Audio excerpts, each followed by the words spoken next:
हरे कृष्ण। तो यहाँ हम देखते हैं कि ध्रुव महाराज ने सब कुछ त्याग कर हिमालय पर्वत पर स्थित बद्रिकाश्रम के वन में चले गए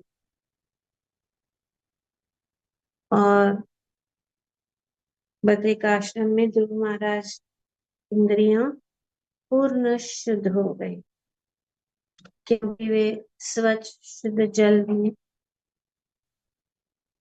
नियमित रूप से स्नान करते थे। इस प्रकार उन्हें अपनी इंद्रियों की पूर्ण रूप से समेट लिया। तो ये इस प्रकार से यहाँ पे बताया गया है। ये विधि अपने इंद्रियों को समेटने, और उसके बाद क्या होता है, उन्होंने अपने मन को भगवान के अर्च विग्रह रूप में केंद्रित किया, जो भगवान का पूर्ण प्रतिरूप है। और इस प्रकार से उनका ध्यान करते हुए वे पूर्ण समाधि में प्रविष्ट हो गए। तो यहाँ पे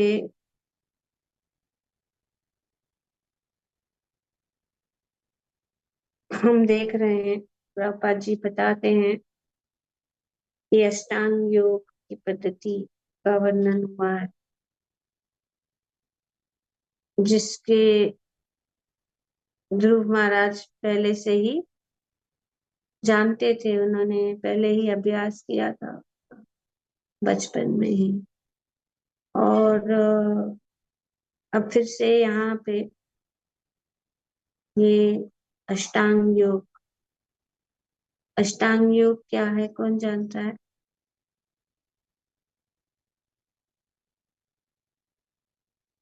हम माता जी यम नियम आसन हाँ, ये सब।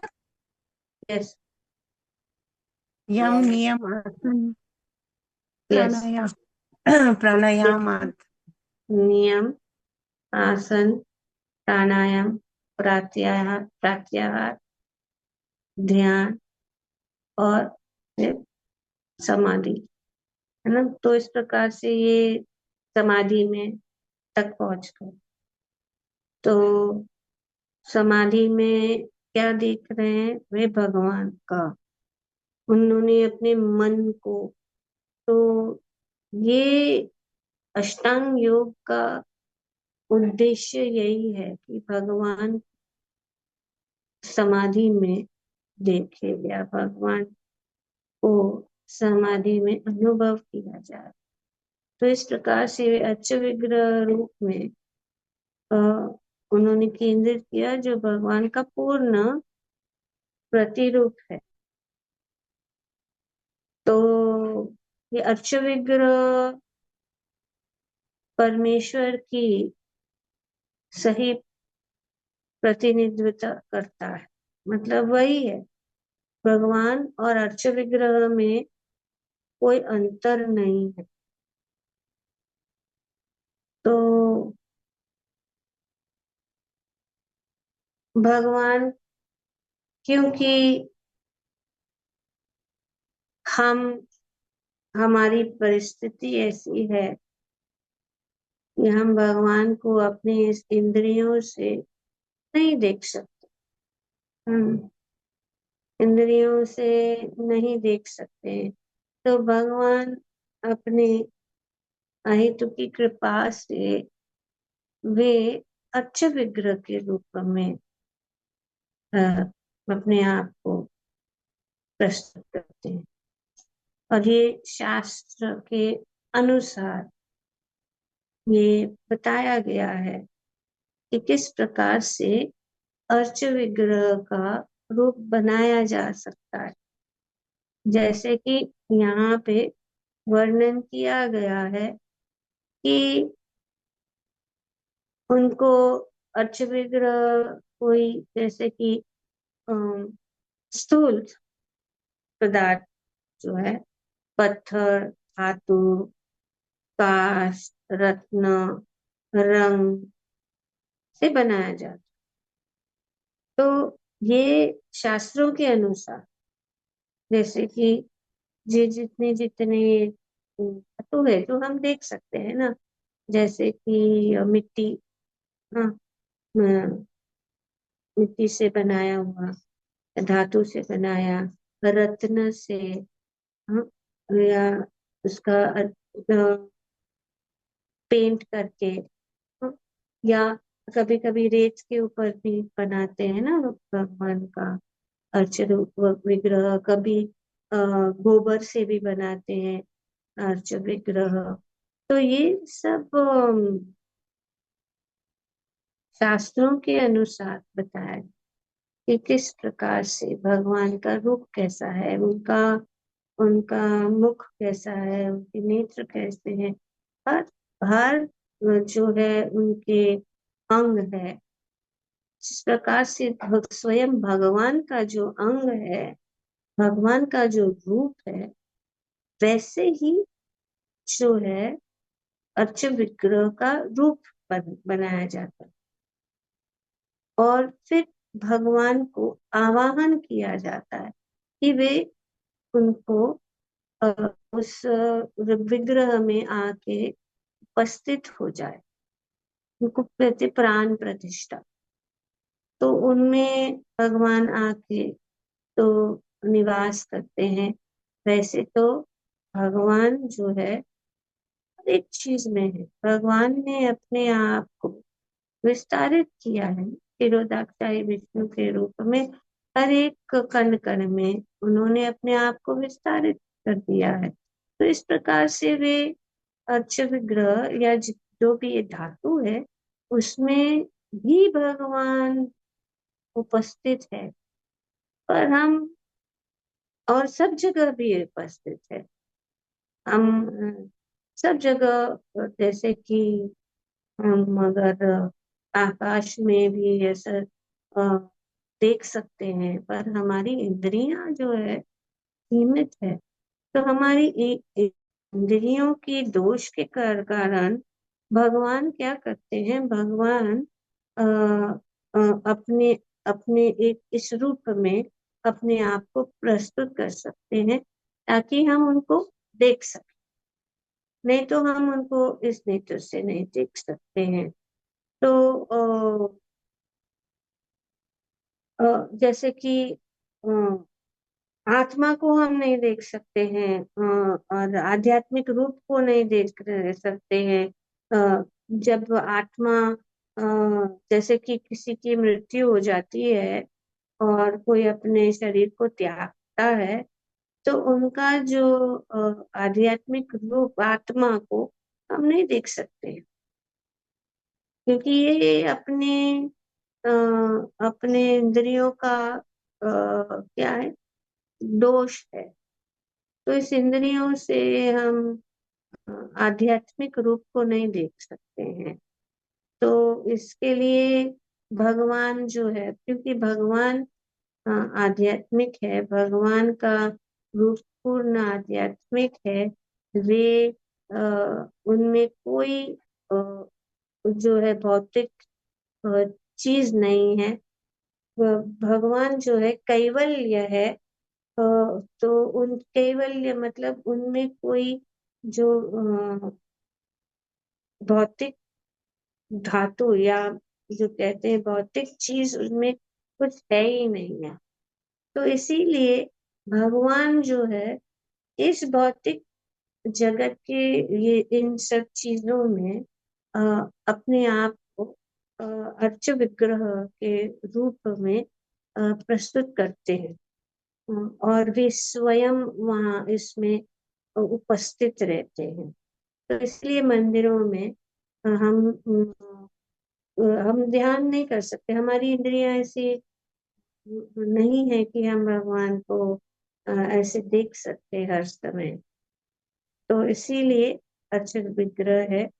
और वत्स विग्रह और भगवान में कोई अंतर नहीं है, वे स्वयं भगवान है। तो ये एक प्रकार का भगवान का अवतार है। तो जब हम मंदिर में जाते हैं और भगवान का दर्शन लेते हैं, तो ऐसा नहीं समझना चाहिए कि ये पत्थर है या ये धातु है या ये मिट्टी है से बनाया हुआ ये है। वे एक्चुअली भगवान स्वयं उनके रूप में उपस्थित है। और भगवान जो है अपने भक्तों को अवसर प्रदान करने के लिए कि वे उनको देखें, और इसी रूप में हम देख सकते हैं, उस प्रत्यक्ष रूप में हम भगवान को देख सकते हैं, उनके अर्च विग्रह के रूप में। हम देखते हैं कि बहुत सारे अर्च विग्रह है, बहुत सारे मंदिर है, और वहां पे जो भक्त है वे भगवान के साथ आदान प्रदान करते हैं, भगवान के साथ बोलते हैं, भगवान के साथ जो है अपने मन की बात बताते हैं, और भगवान उनका सुनते हैं, भगवान सबका सुनते हैं, और भगवान उनके उनके प्रेम को भी स्वीकार करते हैं। और भगवान को जो है भक्त बहुत प्रेम से उनकी सेवा करते हैं, उनके उनको सजाते हैं, उनके लिए माला बनाते हैं, उनको भोग अर्पण करते हैं, उनको बाहर निकालते हैं, घूमने फिरने ले जाते हैं। तो वजह से कि ताकि सबका दर्शन हो, और भगवान उनके साथ जाते हैं, भगवान उनको मौका देते हैं इस प्रकार से उनके साथ संबंध जोड़ने के लिए। और उनका अर्च विग्रह का रूप का वे स्मरण कर सकते हैं। फिर उनके उनके उनका उनका जैसे कि आज कौन सा ड्रेस था, कौन सा ड्रेस था, येलो। तो अभी याद रहता है कि हाँ भगवान ने येलो ड्रेस। तो जैसे अभी ध्रुव गया था भगवान के दर्शन, तो वो मन में वो एक प्रकार का ये ध्यान हो जाता, तो ये समाधि है। तो ये समाधि, यही समाधि जो ध्रुव महाराज ने अ, अपने ध्यान में अर्च विग्रह मतलब भगवान के इस रूप को देखा कि ये किस प्रकार से है। तो भगवान ने कैसे श्रृंगार है, भगवान कैसे खड़े हैं, उनके हाथ में क्या है, कौन से प्रकार का फूल माला है, कौन से प्रकार का मुकुट है। तो इस प्रकार से भगवान के साथ अ, उनको देख के भक्तों के हृदय में भगवान के प्रति प्रेम और अम, एक प्रकार का जो लगाव लगाव हो जाता है। तभी जैसे कि अभी हम धाम में आए हैं, ये राधा माधव का दर्शन ले रहे हैं, और इतनी सुंदर है राधा माधव और पंच तत्व, राधा माधव अष्ट सखी, उनका श्रृंगार इतना सुंदर है, और इतने सब लोग जो है प्रेम से उनके साथ संबंध जोड़ रहे हैं, उनके लिए नाच रहे, गा रहे, फूल अर्पण कर रहे, दीप अर्पण कर रहे। तो ऐसा लगता है कि जैसे अभी ध्रुव बोल रहे कि यार जा रहे नहीं जाएंगे, यहाँ से रहेंगे। तो ऐसा हो जाता है। क्यों? क्योंकि भगवान वहां पे उपस्थित, भगवान वहां पे, भगवान अपने भक्तों को जो है उनके प्रति लगाव अ, अर्च विग्रह के रूप में बनाते हैं, और वे भगवान अपने भक्तों का जो है इच्छा भी पूर्ण करते हैं। भगवान उनके साथ चले भी जाते हैं, जैसे कि बहुत सारे विग्रह जैसे साक्षी गोपाल है ना, और कौन कौन से है जो जो अर्च विग्रह जो स्वयं ने अपने भक्त के प्रेम के कारण उनके साथ आदान प्रदान किया है। कौन कौन से है, बहुत सारे मंदिर है। जगन्नाथ जी माता जी, हाँ, जगन्नाथ जी, जगन्नाथ, ओके, भगवान उडुपी बहुत सारे। उडुपी कृष्णा। हाँ, उडुपी कृष्णा। हम देखते हैं उडुपी कृष्णा ने किस प्रकार से वे मुड़ गए है ना, अपने भक्त का प्रेम से पूरी मूर्ति ही जो है मुंह टर्न हो गए। द्वारिकाधीश जिसमें तोता मीरा समा गई। हाँ, तोता द्वारका, गोपीनाथ माता जी, तोता तोता गोपीनाथ। गोपीनाथ है, हाँ। लड्डू बांके बिहारी गोपाल, माता जी, लड्डू गोपाल। लड्डू गोपाल। बांके साक्षी बिहारी माता जी, बाके बिहारी, हाँ, बाके बिहारी में हम देखते हैं मदन इस मदन मोहन, मदन सनातन। मोहन। माता या जी राधा रमण जी जो खुद शिला से उसमें। हाँ, अपने भक्त के प्रेम से कारण शीला से प्रकट हुए। मदन मोहन ने भी किस प्रकार से सनातन गोस्वामी से कहा कि तुम मुझे सूखी रोटी खिला रहे हो तो थोड़ा नमक तो डालो। और बहुत सारे, केशवर गोपीनाथ है जिन्होंने अर्च विग्रह ने खीर चुरा के रखी थी माधवेंद्र पुरी के लिए। तो इस प्रकार से बहुत बहुत सारे जो है है ना, अर्चविग्रह है। जो, रमन, हाँ, राधा रमन गोपाल भट्ट हाँ, गोस्वामी को हो गया। यस, राधा रमन। तो इससे हम देख सकते हैं, और अभी भी बहुत सारी लीलाएं हो रही हैं भक्तों के बीच में, और भगवान के बीच में। तो अ, जो सामान्य लोग हैं वे नहीं समझ सकते हैं, है ना, कि किस प्रकार से भगवान अ, के साथ।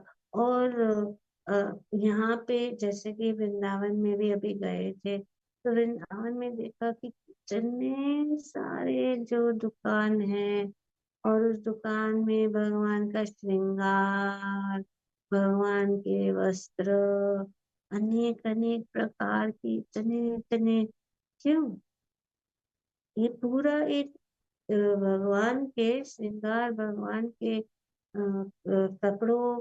और क्यों, क्योंकि लोग अपने घर में भगवान की अर्च विग्रह रख के भगवान को प्रेम से जो है सजाते हैं, भगवान के साथ आदान प्रदान करते हैं। और इतनी सारी चीजें, अगर अगर ऐसा, अगर ये पूरा इंडस्ट्री है, ये पूरा मार्केट है, तो अगर भक्त लोग इस प्रकार से भगवान के अर्च विग्रह के रूप में घर में सेवा नहीं कर रहे या मंदिरों में सेवा नहीं कर रहे, कितने सारे मंदिर के लोग भी आते हैं, और कितने सारे, तो कैसे होता। अभी अभी तो जैसे कि अभी हम जाएंगे, कल कल राम षष्ठी था, तो उसमें से उससे जो है, and it is a fact कि, एंड आप लोग ने भी महसूस किया होगा कि उस दिन से, कल से राम षष्ठी के दिन से ठंडी शुरू हो जाती है, और ठंडी ज्यादा बढ़ गई है कल से। ठंडी यहाँ पे भी हमने देखा। और इस दिन से भगवान को जो है गरम कपड़े पहनाते हैं, वार्म क्लोथ्स। तो पूरा मार्केट जो है, अभी जो यहाँ पे मायापुर में भी और वृंदावन में भी जो है, भगवान के लिए पूरा मार्केट में हम देखते हैं सब वुलन क्लोथ्स मिल रहे हैं। और हमने भी देखा, कि सब साइज के, ये साइज है, फिर ये ऐसा है, ये कि भगवान के अनेक अनेक साइज का इतने अच्छे से वुलन क्लोथ्स मिल रहे हैं भगवान के लिए। तो इसके लिए, क्योंकि भगवान अच्छे विग्रह के रूप में भगवान स्वयं है। तो अगर हमें ठंडी लगती है तो भगवान को भी, तो इस प्रकार से भगवान के साथ, भगवान को सुख देने के लिए, एक्चुअली भगवान को जरूरत नहीं है, भगवान को ठंडी नहीं दे रख सकती है भगवान को कुछ, पर ये आदान प्रदान करने के लिए अनेक अनेक प्रकार के ड्रेस है, अनेक अनेक प्रकार के ज्वेलरीज है, अनेक अनेक प्रकार के मुकुट है, और कितने सारे लोग जो ले रहे, अगर नहीं रह रहे तो मार्केट कैसा भरा पड़ा हुआ है इन सब चीजों से, लोग लेते जा रहे हैं। और अपने अपने घर में या अपने अपने मंदिर जो भी है, जो बड़े बड़े मंदिर हैं उनके लिए भी ले जा रहे हैं। तो इस प्रकार से हम देख सकते हैं कि भगवान सुनते हैं, भगवान को प्रेम करते हैं। और इस इसको कहते हैं ध्यान, कि हम अपना ध्यान, तो अ, यही सिद्धांत है कि हमें हमेशा अपने मन को भगवान के चरण कमलों में, उनके अर्च विग्रह रूप में, कोई भी है अर्च विग्रह, जैसे कि किसी को कुछ कुछ को एक मंदिर बहुत पसंद आता है, वहां जा सकते हैं। या अपने घर में है तो अपने घर के साथ अपना प्रेम, तो हम देखते हैं लोग अपने गोपाल जी को सब जगह लेके जाते। कल वैसा ही हुआ यहाँ पे मायापुर में, पूरा जो भगवान को बाहर निकाले, श्री श्री राधा माधव जी, माधव राधा माधव आए बाहर, और उनको अच्छे से, एक्चुअली हाथी भी आते हैं लेकिन नहीं आए थे इस बार, लेकिन बैलगाड़ी के ऊपर बिठा के पूरा जो है मंदिर में ये होता है। जैसे कि गुरुवायूर में तो रोज होता है, शाम को भगवान को बाहर निकालते, हाथी के ऊपर बिठा के उन लोग पूरी परिक्रमा करते हैं। कल भी राधा माधव जो है, उत्सव मूर्ति राधा माधव जी की जो है बाहर निकले, और वे पूरे जो है परिक्रमा उन्होंने की। और स्थान स्थान पे जो है भक्तों ने भगवान को अच्छे अच्छे व्यंजन, अच्छी अच्छी मिठाई, अच्छे अच्छे कुछ कुछ स्थान पे रुक रुक के वहां पे भगवान को भोग लगाया। और हमारा सौभाग्य था कि हमें श्री राधा माधव के लिए प्रसादम भोग बनाने का शुभ अवसर प्रदान किया, जो ज्यादा किसी को अलाउड नहीं है। लेकिन वहां पे हमने फिर कल क्या था, पुलाव, वेज पुलाव, आलू सब्जी और दाल बनाए श्री श्री राधा माधव के लिए। और उन्होंने जब राधा माधव वहां पे समाधि मंदिर से, तो प्रभुपाद की ओर से, तो प्रभुपाद जी को भी भोग लग गया, और राधा माधव को भी लगा, और गौर निताई को भी लगा। और इतना अच्छे से, तो जब वो ये पर्सनल अनुभव है, जब वो ऑफरिंग हो गया और फिर वापस जो पुजारी लेके आए, तो उन्होंने मुझे कहा कि ये आपने ये बनाया है तो हम आपको दे रहे हैं, और कुछ भी दूसरे भी चीजें थी, तो महाप्रसाद मिला। तो उसमें चावल और सब्जी थी। तो फिर हम लेके आए, और फिर लेके आए, तो फिर मैंने ध्रुव को बोला, ध्रुव तू थोड़ा ये चावल खा ले, ये महाप्रसाद है। तो उन्होंने कहा ऐसे, मम्मा इतना टेस्टी चावल है, आपने कैसा बनाया, आप बनाइए घर में। मैंने बोला मैंने बनाया, लेकिन एक्चुअली वो टेस्टी इसीलिए है क्योंकि राधा माधव जी ने खाया है। तो ये अनुभव किया जा सकता है कि हम में कोई क्षमता नहीं है, हम तो बना रहे, लेकिन स्वयं जब भगवान अ, उनको स्वीकार करते हैं और हमें फिर देते हैं, तो उसका स्वाद ही कुछ और अलग हो जाता है। तो प्रसादम और भोजन में, सामान्य भोजन में बहुत अंतर है। जैसे कि जगन्नाथपुरी में भी इतना सारा जो प्रसाद जो है, इतने बड़े बड़े मटके भर भर के प्रसाद जो है जगन्नाथ जी को अर्पण किया जाता है। और ऐसा नहीं कि जैसे हम लोग ट्रांसफर करते हैं कि थोड़ा थोड़ा छोटी कटोरी में करके फिर बाकी के इसमें मिक्स करते हैं, वहां पे तो पूरा पॉट से सब भगवान के सामने रखा जाता है, जितना भी पकाया। और वही जो है बाहर जो है वहां पे मिलता है वो प्रसाद, और वो प्रसाद अगर खाएंगे ना, तो उसका स्वाद ही कुछ अलग है। उसको खाने के बाद ऐसा लगता है कि वो स्वाद मुंह में रह जाता है हमेशा के लिए। और वो स्वाद कहीं नहीं मिलता है। जो जगन्नाथपुरी का जो प्रसाद है, महाप्रसाद, उसकी महिमा तो बहुत है। और ये ऐसा नहीं है, पर जितने भी, अगर कोई अभक्त भी है, वो अगर वो प्रसाद को खाएगा ना, तो तुरंत वो भगवान के साथ, भगवान के प्रति उसकी आकर्षण बढ़ जाएगी। तो ये ऐसा है। तो हमें भगवान के अर्च विग्रह को सामान्य नहीं समझना चाहिए। स्वयं भगवान ही है। और जो भी हम करते हैं, हमें, और जितना प्रेम से हम भगवान को के साथ आदान प्रदान करते हैं, भगवान उस प्रकार से हमारे साथ जो है आदान प्रदान जरूर करते हैं। वो हमारा सुनते हैं और वे हमारी सेवा को स्वीकार करते हैं। तो इसीलिए कहा गया है कि हमें अपना मन जो है भगवान के अर्च विग्रह में लगाना चाहिए, जो भगवान का एक रूप है। So one should fix the mind on the lotus feet of Krishna, who is present in Archa Vigraha, the incarnation of the deity in the temple. So we should always engage in worship. हमेशा उनकी पूजा में लगना चाहिए।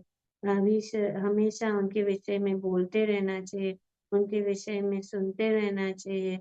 और इस प्रकार से हमारा मन को, और जब मृत्यु के समय जो है हमारा मन, अहंकार और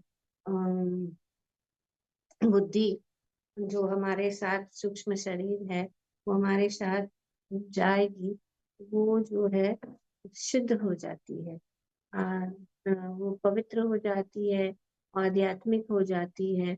और इस प्रकार से हम आध्यात्मिक जगत में प्रवेश कर सकते हैं। तो इसीलिए मन, बुद्धि और अहंकार का हमें करने के लिए ये सब योग विधि और योग पद्धतियां हैं।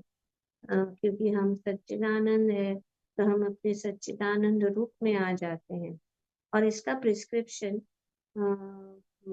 किस प्रकार से हम भगवान के धाम वापस जाए, वो भगवान ने भगवत गीता में स्वयं दिया है 9वें अध्याय में, कि मन मना भव मद भक्तो मध्यजी माम नमस्कुरु मामे वश्य एवं आत्मना मत परायण, कि मेरा हमेशा मेरा चिंतन करो, हाँ, मन को मुझ में लगाओ, हाँ, मेरे भक्त बनो, मेरी पूजा करो, मुझे नमस्कार करो। और इस प्रकार से आप जो है इसमें लगे रहेंगे, तो आप जरूर मुझे प्राप्त कर सकते हैं। तो इस यहाँ पे यही बताया गया कि अर्च विग्रह की पूजा मूर्ति पूजा नहीं है। अर्च विग्रह तो भक्तों को ग्राह्य भगवान के अवतार का प्रतिरूप है। अतः भक्तगण मंदिर में भगवान की सेवा अर्च विग्रह के रूप में करते हैं, जो स्थूल पदार्थ तथा पत्थर, धातु, काष्ठ, रत्न या रंग का बनाया हुआ है। ये सभी पदार्थ स्थूल अथवा भौतिक व्यक्ति कह जाते हैं, क्योंकि भक्तगण पूजा के विधि विधानों का पालन करते हैं। अतः वहां पर भौतिक रूप में होते हुए भी भगवान अपने आदि आत्म रूप में अभिन्न रहते हैं। इस प्रकार भक्त को जीवन का चरम लक्ष्य प्राप्त होता है, अर्थात वह भगवान के विचार में लीन रहता है। तो ये अर्च विग्रह सेवा से हम भगवान के विचार में, भगवान को भोग लगाना है, भगवान का श्रृंगार करना है, भगवान को सुलाना है, भगवान को जगाना है। तो यह अर्च विग्रह बहुत सेवा में जो हम करेंगे, तो अपना पूरा जीवन जो है भक्तिमय हो जाता है। और भगवान के साथ हमारा संबंध, और भगवान बहुत प्रसन्न हो जाते हैं इससे। और भगवान का यह निरंतर विचार, जिसकी संस्कृति भगवत गीता में की गई है, मन मना भव मद भक्तो, भगवान का भक्त बनना है, भगवान को मन में लगाना है। और ये मनुष्य को सर्वोच्च योगी बना देता है। तो सबसे बड़ा योगी वही है सब, और यही सबसे उत्तम अष्टांग योग की प्राप्ति है। क्या है? भगवत प्रेम और भगवत भक्ति और भगवान का को प्राप्ति, और ये सरल रूप से होता है। अभी ये जो विधि जो ध्रुव महाराज ने की वो सतयुग की, पर इस कलयुग के लिए जो विधि है वो हरे नाम है। हरे कृष्णा कृष्ण कृष्ण हरे हरे, हरे राम राम राम हरे हरे। अर्च विग्रह की सेवा हम कर सकते हैं, पर अर्च विग्रह की सेवा में कुछ कमियां रह सकती है, लेकिन इसके लिए हरि नाम साथ साथ होना जरूरी है। अर्च विग्रह होने से हमारा मन जो है लग जाता है, मन जो है एक फिक्स हो जाता है, और फिर हम जो है अर्च विग्रह के साथ बैठकर, उनके सामने बैठकर हरे कृष्ण महामंत्र का जप करे, हरे कृष्ण कीर्तन करे, तो वो कंप्लीट हो जाता है। इसके लिए इसको कहते हैं संकीर्तन। सम मतलब कंप्लीट कीर्तन हो जाता है। तो इस प्रकार से ये विधि इस युग के लिए है। हम इन अष्टांग योग के स्टेप्स को स्ट्रेट हम लोग डायरेक्ट समाधि में जा सकते, जंपिंग ऑल दोज यम नियम तो है ही। यम नियम आसन, ये यम नियम आसन मतलब यम और नियम ऑल द प्रिंसिपल्स है, चार यम नियम है, वो सब है। अच्छे विग्रह की सेवा में जो कुछ भी नियम है वो तो हमसे भी नेचुरली पालन हो जाता है।